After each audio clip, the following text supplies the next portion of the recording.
se ti trovi? Eccoci qua, allora siamo arrivati a parlare di lavoro, di mercato del lavoro, come sta andando, quali sono le richieste, le aziende, che tipo di aspettative hanno, insomma come va il mercato, è interessante saperlo perché chi sta fuori da certe dinamiche non si rende ben conto se le cose vanno bene oppure vanno male, si tende sempre più a avere una visione pessimistica dell'esistente, ma non è detto che tutto vada così, anzi con Luigi Sposato, presidente di Eurointerim SPA, grazie di essere tornato presidente. Grazie. Facciamo un'analisi innanzitutto di un'agenzia, la vostra, l'Agenzia per il Lavoro, che è però indicativa, molto indicativa, l'abbiamo sempre visto, dai periodi di crisi, pre-crisi, post, eccetera, di come vanno le cose e da là cerchiamo di capire anche come orientarsi, perché poi tante volte anche le famiglie, i giovani, eccetera, vorrebbero capire cosa fare, verso quali versanti volgersi. Voi siete dentro e per voi è scontato, sono cose trite e ritrite. Per chi ne sta fuori mi sono resa conto che non è assolutamente così.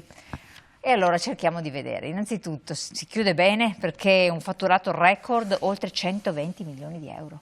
È così? Sì, abbiamo, insomma, nel nostro piccolo abbiamo realizzato questo risultato che è il massimo da sempre e si poteva far meglio anche e se avessimo avuto la disponibilità di più lavoratori.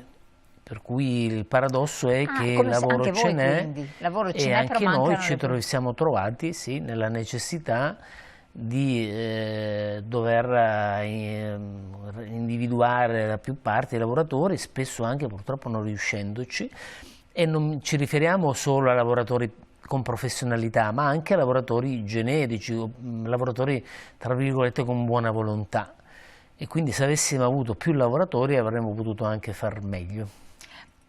Qual è il problema? Cioè mancano figure di lavoratori, non si sono rivolti all'agenzia per l'interinale, non si sono rivolti ai centri per l'impiego, dove sono finiti? Ma i motivi sono diversi. Intanto il primo, il più importante, è che non facciamo più figli. E quindi il fatto di non avere siamo arrivati al momento di tirare la figlia. Siamo arrivati da decenni in cui non facevamo figli, cominciavano, facciamo meno bambini e quindi di conseguenza oggi ci troviamo un mercato del lavoro che è privo proprio di persone, diciamo in prima battuta. Quindi questo è un problema che forse sembra che in qualche maniera venga ripreso adesso, però i benefici li vedremo tra 20 anni perché insomma, si va a lavorare dopo almeno intorno ai 20 anni, per cui c'è un problema grosso, cronico. L'altro problema è che anche l'assistenza che c'è purtroppo, l'assistenzialismo che c'è nei confronti di molte persone genera anche questo. Noi abbiamo ma è vero questo? Sì, noi abbiamo in pancia per esempio dei lavoratori inseriti nel nuovo programma che si chiama GOL, che se ne sta parlando da qualche mese. Abbiamo anche noi percettori di reddito ai quali abbiamo fatto anche delle proposte di lavoro valide, però per un motivo o per un altro non riusciamo a collocarne nessuno. Quindi, esatto, per i motivi quali sono? Che non c'è una preparazione adeguata? No, i motivi per quanto riguarda la nostra esperienza riguardano una disponibilità iniziale a iniziare a lavorare. Parliamo di lavori che si possono imparare, quindi operai generici, non parliamo di personale qualificato. Sì. E poi dopo un irrigidimento, dice no, ho dei problemi, aspetto, e di conseguenza noi facciamo fatica, avendo anche in pancia delle persone che quindi le condizioni che vengono offerte di lavoro da parte delle aziende non sono gratificanti per il lavoratore, tale da dire... Ma diciamo che nel nostro caso non sono neanche andate a colloquio, non sono neanche andate ad ascoltare l'offerta di lavoro. Addirittura? Sì, quindi diciamo che purtroppo questo è un problema.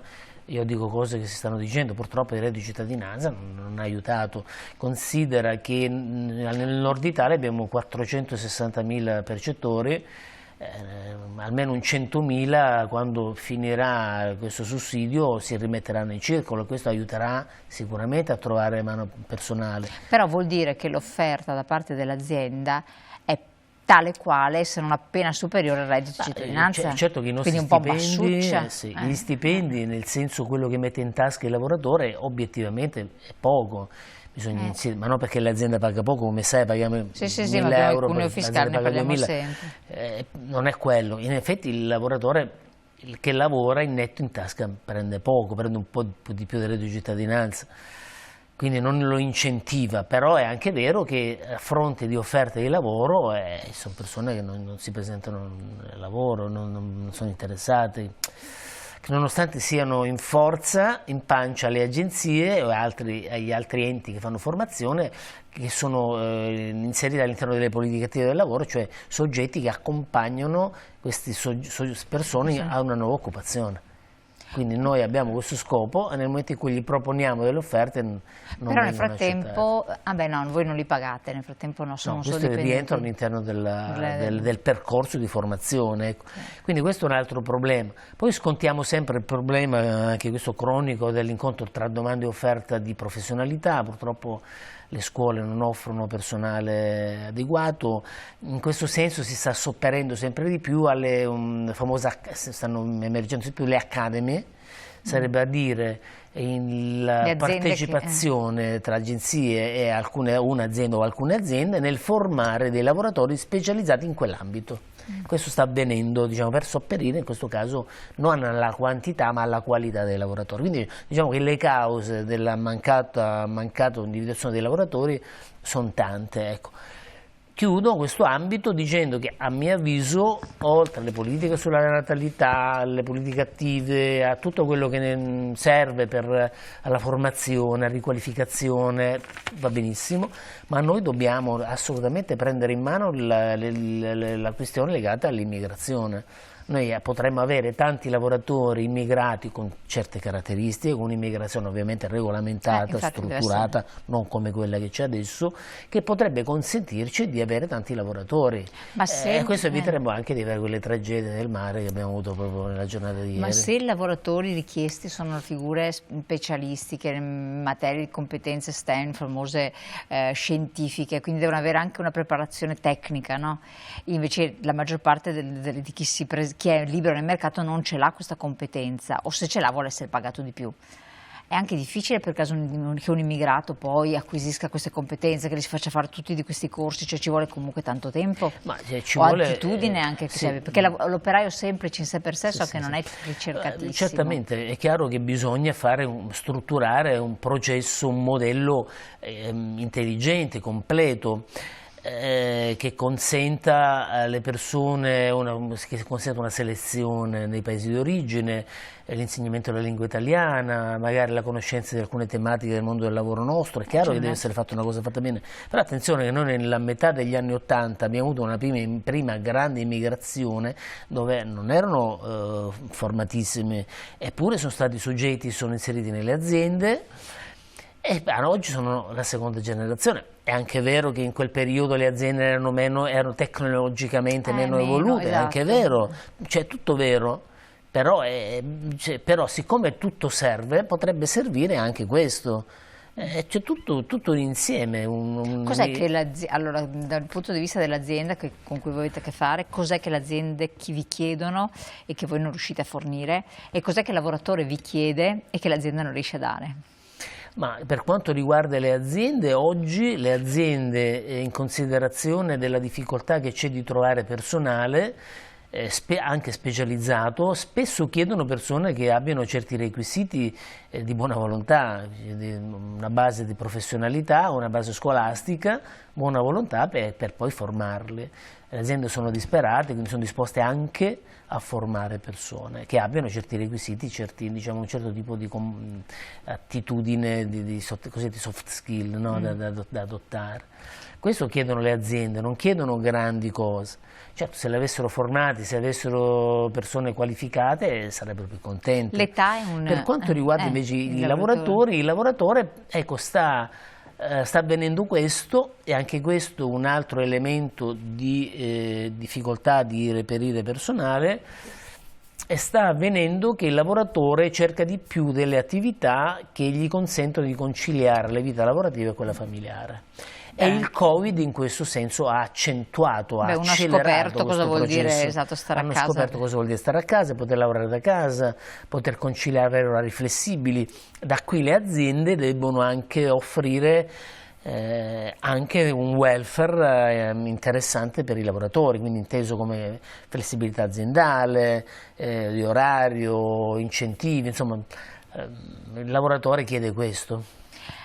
È anche corretto che ci sia una richiesta diversa da questo punto, ma le aziende sono pronte a cambiare? Si è parlato di un'azienda che per esempio adesso ha proposto 40 ore settimanali su 4 giorni anziché su 5, per esempio, che comunque vabbè, anche lì non si parla di diminuire gli orari, però ridurli, anzi 4 giorni e mezzo, perché in realtà poi anche il venerdì mattina. Può essere una cosa interessante oppure deve fare ancora un salto di qualità? E anche voi all'interno di Hero Interim che cosa avete sperimentato? Perché poi voi avete le certificazioni, dopo vedremo di affrontarlo. Per quanto ci riguarda, noi abbiamo un welfare aziendale da anni, ancora prima noi abbiamo persone che entrano a un orario che decidono, una flessibilità di ingresso, di uscita. Da noi, in nostra azienda, se un lavoratore deve andare in ferie non chiede un permesso, manda una mail dicendo domani non ci sono, oggi esco alle 5, domani mattina quindi c'è anche una arrivo in maturità, ritardo. diciamo. Sì, c'è una maturità. Considera che il lavoratore, la lavoratrice, la mattina se ha il bambino ammalato, in genere cosa deve fare? Deve correre, deve cercare di lasciarlo a casa di qualcuno, se ha i parenti, se è fortunata lascia i parenti il bambino, corre, va al lavoro con l'ansia e magari rischia di fare incidente, quando viene a lavorare va a lavorare col pensiero al bambino, quindi allora noi diciamo stai a casa, lavora da casa, organizzati da casa, fai da casa, smart working. Noi abbiamo un sistema di welfare evoluto, una parte degli utili non la dividiamo ai lavoratori. E noi l'altro giorno abbiamo ospitato i bambini, figli dei bambini che hanno fatto una giornata insieme ai genitori nel lavoro. Abbiamo fatto bimbi in ufficio, cioè sono delle giornate in cui i bambini vivono la giornata lavorativa insieme ai genitori in azienda, perché il bambino quando i genitori dicono vada a lavorare, loro non sanno cos'è il lavoro, non sa che cos'è il lavoro.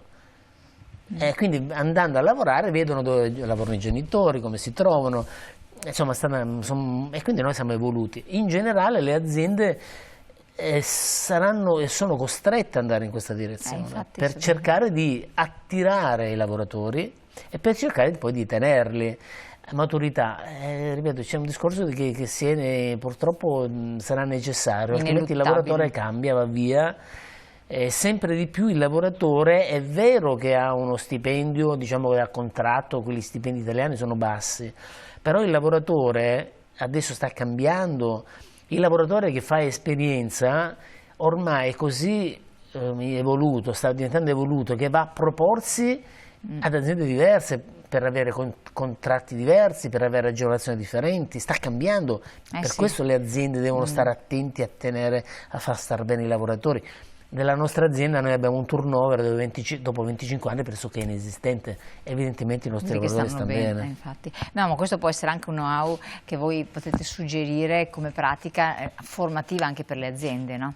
Perché c'è anche questo aspetto, perché il benessere aziendale diventa, siccome si sta più al lavoro che a casa, il benessere aziendale è fondamentale, mentre adesso si tende a sentire tante persone non vedono l'ora che arrivi il weekend, questo non è un bel segno. Sì, no, non è un bel segno, poi attenzione, cioè, purtroppo non tutti possono fare i lavori dei sogni, no? Per cui bisogna anche cercare un attimo di adeguarsi, però è indubbio che un lavoratore, se non vive bene il contesto aziendale, se non si sente gratificato, riconosciuto, lo vive come una sofferenza, un problema, e questo non fa bene né a lui né all'azienda. Certo. Quindi a mio avviso bisognerebbe cambiare un po' tutto il concetto, avere un paradigma diverso, cioè non lavorare in base all'orario ma lavorare in base ai risultati. Questo bisognerebbe fare, cioè uno stipendio in base ai risultati, non in base all'orario di lavoro. su questo ancora però siamo molto indietro, secondo me. Ma infatti lì è un passaggio culturale, ma che secondo me già le persone che fanno l'università hanno questa mentalità, cioè se per preparare un esame hanno richiesto 20 giorni di studio, ad altri può essere richiesto 10, insomma, quindi è una maturità che bisogna acquisire anche per le aziende. Se voi andate bene vuol dire che tutto sommato il mercato si muove il mercato, vuol dire che il lavoro ce n'è. E allora, dall'altra parte, cosa possiamo dire per quel che riguarda il mercato del lavoro? Ma c'è stato il 2022, sono stati i primi due trimestri molto, molto positivi. E il Covid cosa ha comportato? Ha comportato che le aziende sono state costrette a comprimere e a reprimere la loro capacità produttiva, la propria energia, il proprio desiderio di fare impresa. È stato tutto molto compresso. Non hanno sofferto solo le persone con le limitazioni personali, ma hanno sofferto anche le aziende con le limitazioni della globalizzazione. Ecco, questa energia durante il 2022 è venuta fuori, soprattutto i primi 2 trimestri. È venuta fuori nonostante la guerra, nonostante la crisi delle materie prime, nonostante la crisi energetica, perché c'era questa forza che era propulsiva, è venuta fuori ed era inarrestabile. Passati i primi 2 trimestri c'è stata un po' una stabilizzazione, c'è stata una continuazione del lavoro, non c'è stato un calo. E poi verso fine anno c'è stato insomma, un calo perché comunque la situazione internazionale comunque mette dei dubbi, dei punti di domanda alle imprese. Quindi il mercato si è mosso positivamente, il mercato del lavoro si muove, le aziende cercano lavoro, non si trovano i lavoratori e quindi è stato un anno importante. Dinamico. Sicuramente. Ecco. Ve l'aspettavate? Noi abbiamo fatto un 2021 positivo rispetto al 2020, il 2020 è stato molto, molto negativo per le aziende, il 2021 è stato molto positivo. Il 2022 lo abbiamo iniziato con queste criticità, con l'inizio della guerra, e quindi, però poi abbiamo visto che insomma, abbiamo tenuto e abbiamo viaggiato a vista e quindi non ci aspettavamo, però l'auspicio per qualsiasi impresa è che poi le cose vadano bene, certo. Per fortuna sono andate bene. Però voi avete in prospettiva di aprire nuove filiali, il che vuol dire che c'è tutto sommato la domanda offerta continua ad esserci. Sì. Che cosa dovrebbero fare i giovani lavoratori per diventare lavoratori, per restare lavoratori e quindi anche le famiglie? Dove dovrebbero orientarsi? In che termini?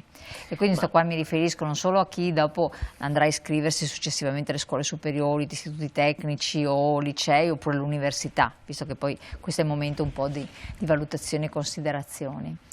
Ma noi sì, stiamo per aprire, abbiamo aperto in questi mesi a cavallo dell'anno 5 nuove filiali nella zona della Lombardia per consolidare la nostra presenza in Lombardia. Perché anche in Lombardia si muovono le cose, insomma. Sì, sì, in generale sì.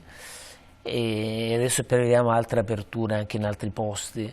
E io dico sempre a tutti di rivolgersi con fiducia alle agenzie per il lavoro, perché le agenzie per il lavoro ormai sono il trade union principale di chi vuole entrare nel mondo del lavoro, cambiare, a meno che non si muova da solo. Attenzione, si può muovere da solo, chi ha la possibilità si muove da solo, altrimenti rivolgersi alle agenzie per il lavoro.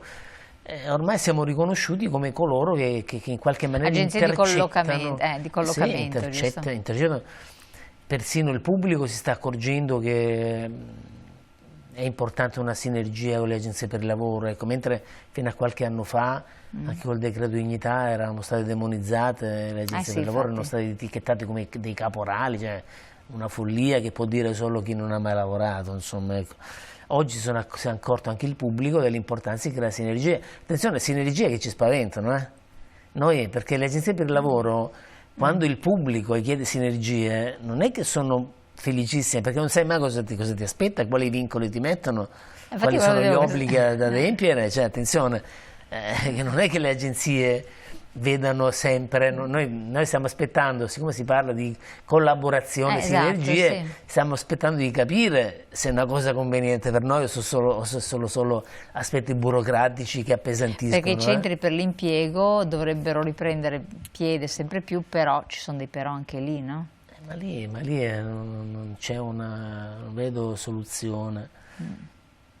Io non vedo soluzione fino a quando i centri per l'impiego giustamente hanno una funzione sociale. Perché hanno una funzione sociale, non hanno una funzione di Quindi diciamo che il cercare di laureato, creare un vero trade union tra domanda e offerta. Non hanno un interesse come hanno le agenzie private. Loro sono dei soggetti socialmente utili che aiutano le persone a trovare occupazione, questo è il loro compito, ma non sono mai state addestrate loro dovrebbero diventare agenzie per il lavoro private o comunque avere un interesse economico per poter svilupparsi, altrimenti non si svilupperanno mai, sarà sempre il carrozzone che sta lì. Ma la figura della persona qualificata, il laureato della situazione, voi lo vedete? Transita adesso per le agenzie per il lavoro? Sì, assolutamente, sì. Quindi c'è questa... Sì, ormai tutti quanti sanno che un tempo diciamo, le aziende vedevano in maniera non positiva quando un lavoratore cambiava più lavoro. Quando cambiava più di 3-4 aziende, qua c'è qualcosa ma il mercato del lavoro era diverso. Oggi cambiare azienda significa fare anche esperienza. E le agenzie per il lavoro ti mettono in condizione di fare tante esperienze, quindi anche il personale qualificato si rivolge a noi, certo.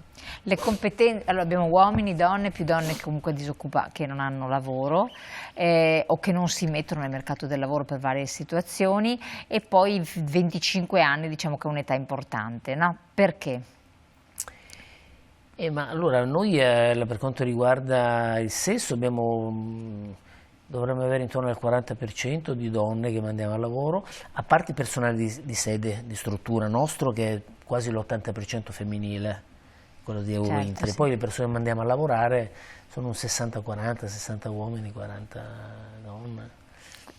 Del perché 25 anni noi, perché abbiamo fatto 25 anni, siamo così giovani. Esatto, no, per come l'età dei 25 anni è un po' critica, è determinante per trovare impiego, la richiesta anche da parte delle aziende di persone giovani, e poi tanti dicono sì, ma cercate anche 40-50 anni, perché no, che ti danno magari garanzie di continuità maggiore, che possono avere più esperienza, e perché c'è questo gap?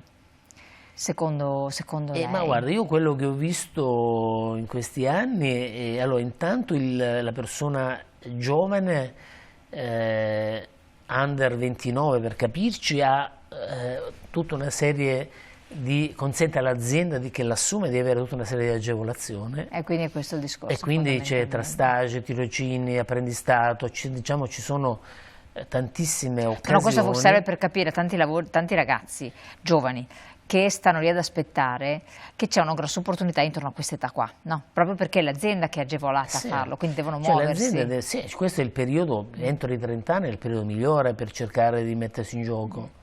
Poi dopo, però, cosa è avvenuto? È avvenuto che noi fino a qualche anno fa avevamo il problema degli over 50 che non collocavamo. Certo. C'era un problema degli over 50 e perdevano lavoro. Oggi over 50 paradossalmente trovano lavoro meglio di prima, perché? Perché sono comunque soggetti che hanno maturato qualche esperienza. Quindi l'azienda cosa fa? Vabbè, ok, dall'altro mi trovo un ragazzo giovane che risparmio, devo formarlo, dall'altro poi magari va via dopo un anno. Ma va via, di qua che ho esperienza, magari mi resta. Però ma non troppo, resta, ma non troppi anni. In questo momento c'è opportunità per tutti. Quindi è un momento per questo dico. Mettiti in gioco, anche chi ha over 50, che dice, l'altro giorno un mio vicino di casa dice, ma io ho 53 anni, mi sento vecchio, ma sta scherzando? Bisogna 53 anni, non sei, bisogna mettersi in gioco, ci sono opportunità di lavoro, però bisogna cercarle, bisogna aspettare a casa, bisogna perché sono tanti giovani mettersi in gioco, bisogna le competenze e quindi la formazione, che ruolo ha? No, formazione è sempre importante. È chiaro che se un'azienda deve assumere una persona con esperienza e un'altra senza esperienza, preferisce quello con esperienza. Però è importante anche il carattere, guardate che il carattere fa la differenza. Il carattere, perché il lavoro si impara, a meno che non è un lavoro particolarmente complicato che richiede anni di studi. Le attività si imparano. Ma questo del carattere, che ne avevamo accennato in qualche modo all'inizio, ne parleremo anche un'altra volta, è un'opinione di Luigi Sposato, che è imprenditore, padre, uomo, politico, eccetera, o è un'opinione abbastanza diffusa? No, è diffusa. Adesso è l'opinione dell'imprenditore che si sta accorgendo che le competenze sono importanti, ma non sono tutto, perché oggi ci vuole quella particolarità del carattere che ti porta a essere collaborativo, disponibile, capacità di ascolto, disponibile ad adeguarti, a confrontarti, avere uno spirito critico. Cioè le aziende oggi vanno in cerca, le aziende che si sono resi conto, che purtroppo non sono tutte, ma ce ne sono, che hanno bisogno di teste pensanti. Bisogna circondarsi di persone pensanti, di teste pensanti, di teste che davanti a un problema ci ragionano, mettono la loro opinione, fanno un ragionamento. Attenzione, non parlo di teste pensanti, di coloro che parlano, che sanno tutto loro, che sono convinti che conoscono tutto della vita. No, quelli le aziende non li cercano, anzi se ne liberano. Le teste pensanti sono quelle che davanti a un problema si pongono delle domande, o pongono delle domande. Cercano delle soluzioni. Capito? È questo che cercano le aziende, così come noi anche cerchiamo. Il successo dell'imprenditore oggi è la testa pensante, e questo non dipende dalla conoscenza, non solo dalla conoscenza, dipende dal carattere che tu hai. Bisogna guardare le cose in maniera critica. Un consiglio, siamo in chiusura. Io insisterei su questo, Elena. Io dico sempre, anche alle mie figlie, sai che le chiamo sempre, spesso in causa, sempre essere critici. Quando senti una cosa, senti una notizia, non prenderla come oro colato, un sentito dire, non è detto che sia la verità, perché le frasi quando passano da una testa all'altra si trasformano, ognuno capisce il proprio modo.